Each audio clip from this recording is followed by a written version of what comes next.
Well, my friends, we've been talking about the evolution of the roots of hell in our Bible.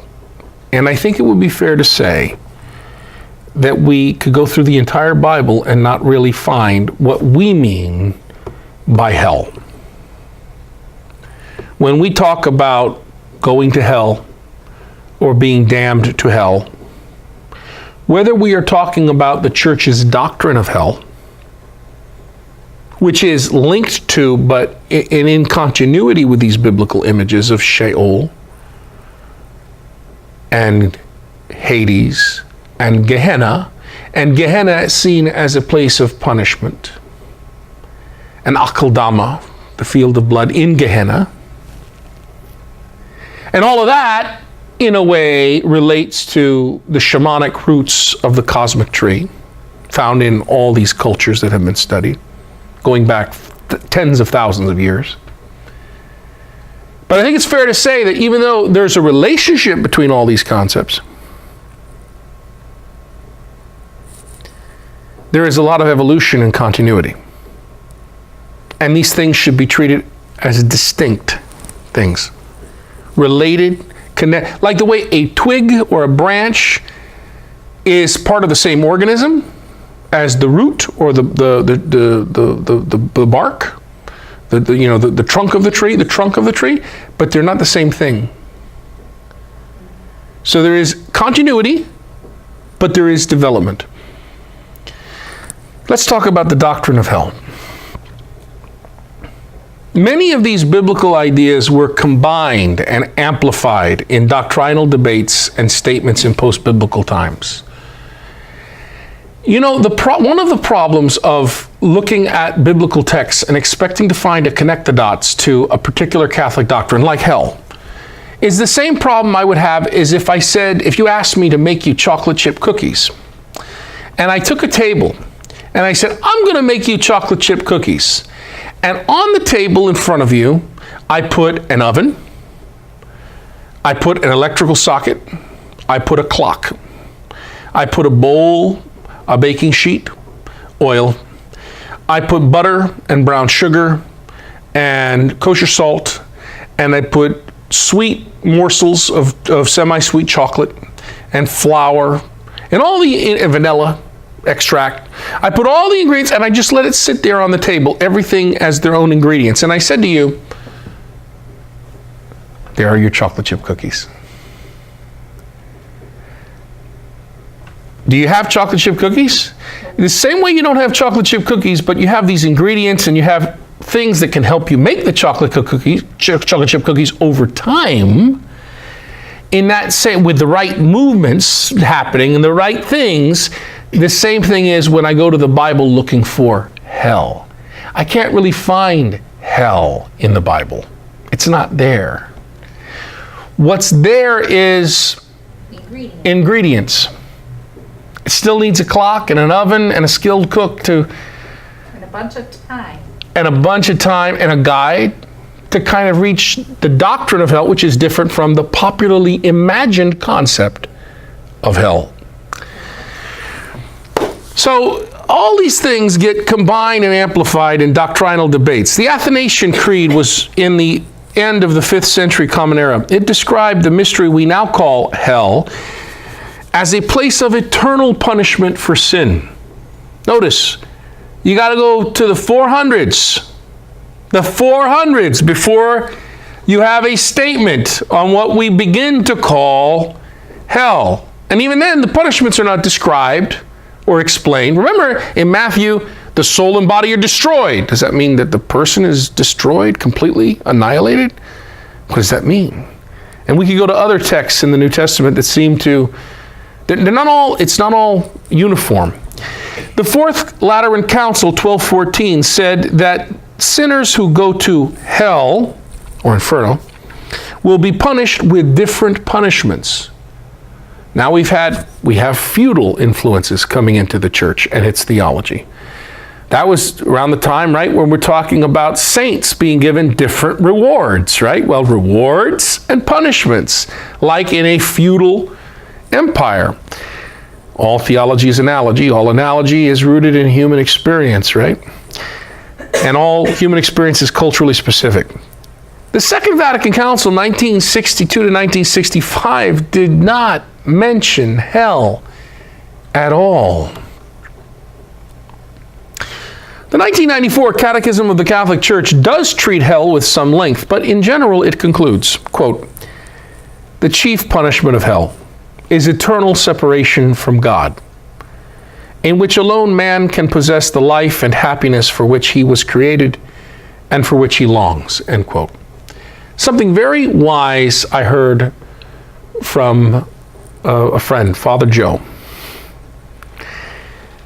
What is the punishment of hell? If the person dies and has, by his own freedom or her own freedom, chosen to be screw you to God, God is not going to force God's self onto the person.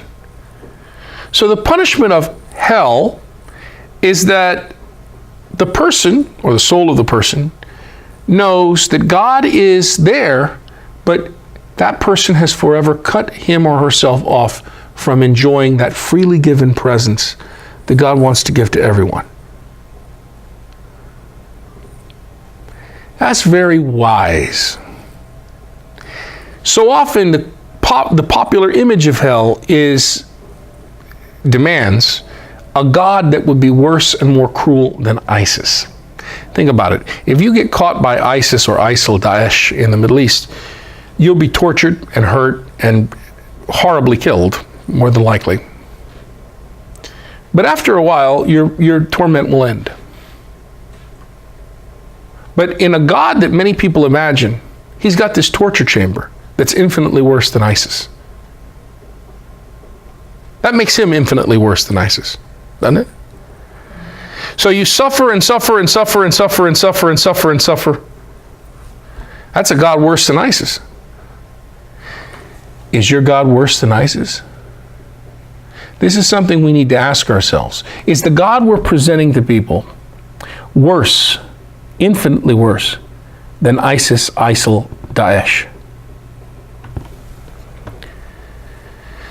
Catechism seems to present it very beautifully. The chief punishment of hell is eternal separation from God, in which alone man can possess the life and happiness for which he was created and for which he longs. This is not dissimilar to the statement of the Church of England, which a few years earlier declared that there is no physical fire in hell. Those are all metaphors, holdovers from ancient times. Thus, readers of the biblical evidence through the centuries in general appear to have distinguished carefully between the actual punishment sinners experience in some place and the culturally conditioned descriptions of the nature of that punishment reported in some parts of the Bible. All theology is analogy. All analogy is rooted in human experience. All human experience is culturally specific. Conclusion.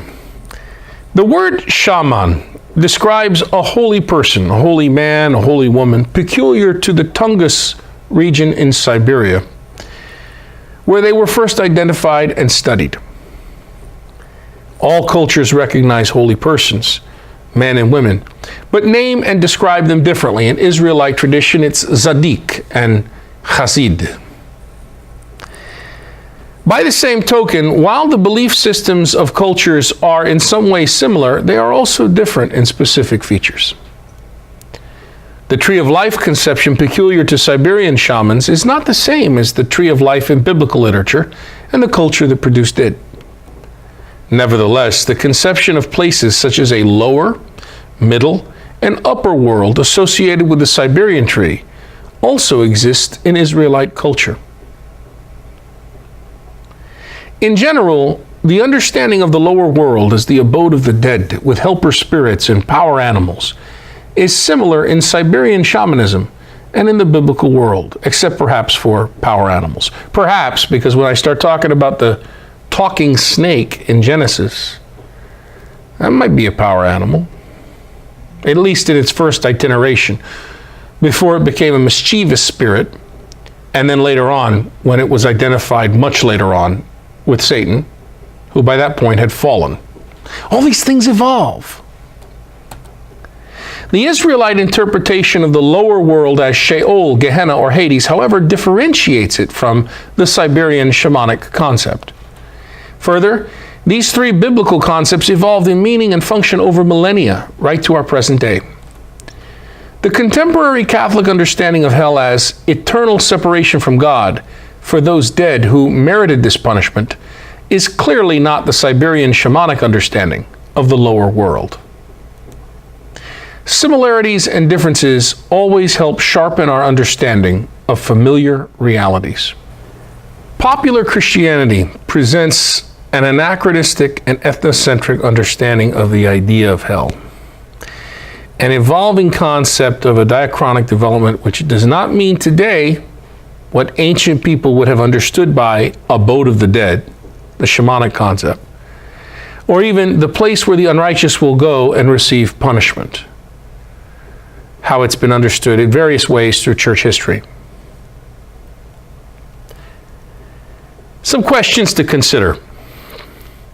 Some Christians use proof texts to prove their beliefs and doctrines. Is this what official church documents do when they cite biblical texts in the Catholic tradition? How would this study show that this isn't wise concerning hell and other beliefs? Has this study opened your eyes to the development of doctrine? Jesus Christ is the same yesterday, today, and forever. Okay. Is the church the same yesterday, today, and forever? If not, what does this do to our continuity with Jesus and the apostles? Does the church evolve? Should we tell people outside of our church about hell? Will the world beyond the church understand this archaic language? Shouldn't we use the term hell inside our clubhouse? It's fine, because inside the clubhouse, where we know the clubhouse rules, makes sense to use it. It's our language. It's like, if our clubhouse, instead of being the church, was, the Chaucerian English clubhouse, where everybody who's a member speaks and understands Chaucerian English fluently. It's perfectly fine to come to the clubhouse and speak Chaucerian English.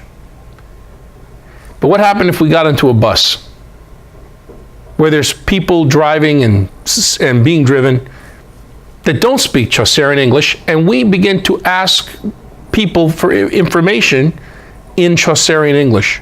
We're not going to get far, are we? So maybe we shouldn't use our clubhouse language with people outside our circle?